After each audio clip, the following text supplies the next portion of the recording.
Terima kasih atas waktu dan kesempatan yang telah diberikan kepada saya dan kelompok saya. Hari ini kami dari kelompok 2 akan mempresentasikan hasil diskusi kami yang bermateri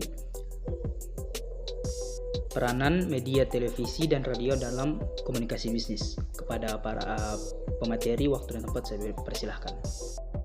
Media massa adalah segala informasi atau pemberitaan kepada publik dengan jumlah yang banyak, di mana target market atau yang menerima informasi bisa mengakses dengan mudah. Karakteristik media massa yang pertama, publisitas, disebarluaskan kepada masyarakat atau dapat diakses dan dikonsumsi umum atau orang banyak.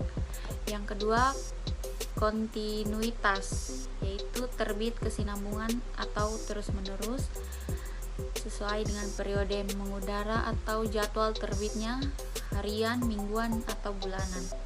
Yang ketiga, periodisitas, terbit atau dipublikasikan secara konsisten atau berkala, contohnya harian atau mingguan, atau siaran sekian jam per hari. Yang ketiga, aktualitas, berisi hal-hal baru seperti info atau laporan momen terupdate, berita atau tips baru, dan sebagainya. Yang berikut, universalitas, yaitu pesan atau isinya bersifat umum, perihal seluruh aspek kehidupan dan seluruh momen di beragam tempat. Jenis media massa menurut bentuknya terbagi menjadi 3, yakni yang pertama, media massa elektronik.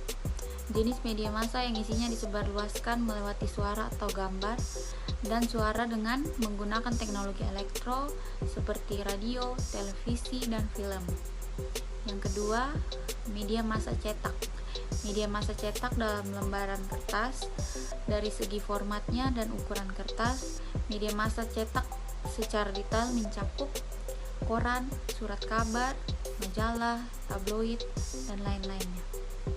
Yang ketiga, media online, yaitu media massa yang kita dapatkan di internet atau situs web. Televisi dan radio merupakan salah satu dari media massa yang berbasis teknologi. Televisi dan radio dapat dikelompokkan sebagai media yang menguasai ruang, tetapi tidak menguasai waktu. Sedangkan media cetak menguasai waktu tapi tidak menguasai ruang. Artinya, siaran dari suatu media televisi atau radio dapat diterima di mana saja dalam jangkauan pancarannya, tetapi siarannya tidak dapat dilihat kembali. Media penyiaran yaitu radio dan televisi merupakan salah satu bentuk media massa yang efisien dalam mencapai audiens yang jumlah banyak. Karena media penyiaran memegang peranan penting dalam ilmu komunikasi, khususnya kajian komunikasi massa. Perkembangan radio siaran di Indonesia dimulai dari masa penjajahan Belanda, penjajahan Jepang, zaman kemerdekaan, dan zaman Orde Baru. Mark W. Hall dalam bukunya berjudul Broadcast Journalist mengemukakan bahwa perbedaan mendasar antara media cetak dan radio siaran ialah media cetak dibuat untuk konsumsi mata, sedangkan radio siaran dibuat untuk konsumsi telinga. Maka dari itu, radio siaran memiliki gaya tersendiri untuk menyampaikan informasi kepada kalayaknya. Gaya percakapannya adalah agar pendengar mudah mengerti maksud dari seorang penyiar. Media penyiaran di Indonesia masih memantau secara ketat dan ingin segera beralih ke teknologi baru. Hampir semua stasiun TV penyiaran, mulai dari TVRI sampai TV nasional, kini telah memanfaatkan sistem teknologi penyiaran dengan teknologi digital. Khususnya pada sistem perangkat studio untuk memproduksi program, melakukan penyutingan, perekaman, dan penyimpanan data. Sebagai rangkumannya, isu-isu manajemen yang signifikan berhubungan dengan peningkatan nilai usaha yang berlaku di semua industri media. Tidak ada industri media yang menawarkan keunggulan kompetitif yang jelas-jelas nyata atas pesaing-pesaingnya. Sementara, setiap media akan berjuang untuk meraih hati audiens pengiklanan bagi kelangsungan masa depan perusahaan. Peran media televisi dan radio dalam komunikasi bisnis adalah periklanan. Pada dasarnya, televisi sebagai salah satu bentuk media massa memiliki fungsi yang sama dengan media massa lainnya, seperti surat kabar dan radio siaran, yakni memberikan informasi, mendidik, menghibur, dan membujuk. Tetapi fungsi menghibur lebih dominan pada media televisi, karena dengan media televisi, khalayak dapat memperoleh informasi dengan cara melihat sekaligus mendengarnya. Menurut Nastisi dan Utomo, minat beli adalah efek puncak sebelum tindakan pembelian dari komunikasi pemasaran. Iklan adalah salah satu alternatif yang sering digunakan perusahaan dalam melakukan bauran komunikasi pemasaran. Menurut Manfred et al., efektivitas periklanan bergantung pada reseptif pengguna terhadap pesan iklan dan sikap mereka terhadap periklanan. Kegiatan iklan dianggap sangat penting jika ingin produknya sukses di pasar. Oleh karena itu, hampir setiap tahun banyak perusahaan menghabiskan ratusan juta, bahkan hingga miliaran rupiah untuk belanja iklan. Dengan adanya iklan, konsumen yang tadinya tidak memiliki awareness atau kesadaran terhadap suatu produk kemudian menjadi aware. Bahkan kemudian tertarik atau memiliki niat untuk membeli produk atau jasa tersebut. Nah, iklan dapat dilakukan melalui media elektronik maupun cetak, salah satunya seperti televisi dan radio. Kelebihan dan kekurangan televisi. Yang pertama, kelebihan. Televisi memungkinkan Anda untuk menjangkau banyak orang pada tingkat nasional ataupun regional dalam waktu singkat. Yang kedua, stasiun televisi independen dan kabel menawarkan peluang baru untuk menentukan penonton lokal. Yang ketiga, televisi menjadi media yang menggunakan gambar dan suara. Ia menawarkan kemampuan untuk menyampaikan pesan dengan penglihatan, suara, dan gerakan.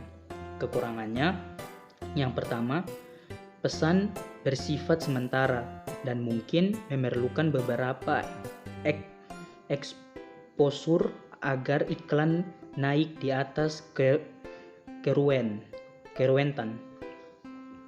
Yang kedua, iklan terbatas. Kebanyakan iklan hanya 30 detik atau kurang. Hal itu membatasi informasi yang ingin Anda sampaikan. Yang ketiga, relatif lebih mahal dalam hal biaya kreatif, produksi, dan juga airtime. Kelebihan dan kekurangan radio. Kelebihan radio yang pertama, radio merupakan media semesta karena bisa dinikmati di mana saja dan kapan saja. Bisa di rumah, di tempat kerja, bahkan bisa di dalam mobil. Yang kedua, format acara yang luas menawarkan efisiensi dana periklanan Anda untuk segmen yang dirumuskan secara sempit sehingga membuat konsumen lain mungkin bisa menanggapi tawaran Anda. Yang ketiga, memberikan kepribadian bisnis melalui terciptanya promosi yang menggunakan bunyi dan suara. Yang keempat, pertolongan kreatif sering tersedia. Yang kelima, tarif secara umum dapat dinegosiasikan.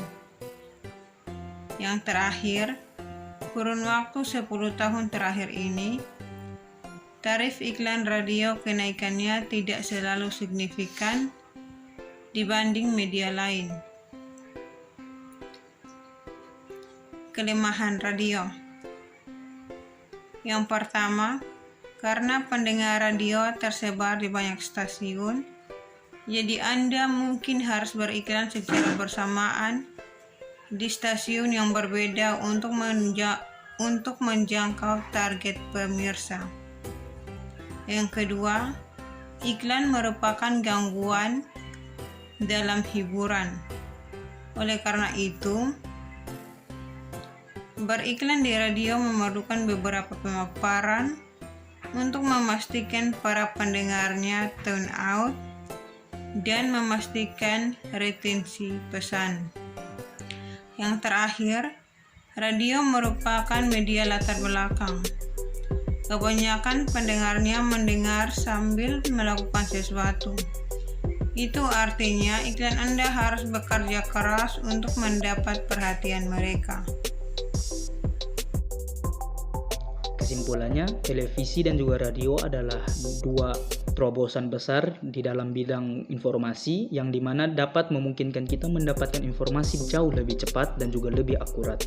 Tetapi sama-sama memiliki dampak positif dan juga dampak negatif. Sisanya tergantung kita sebagai konsumen ingin menikmati konten yang seperti apa. Sekian dari presentasi kelompok saya. Terima kasih.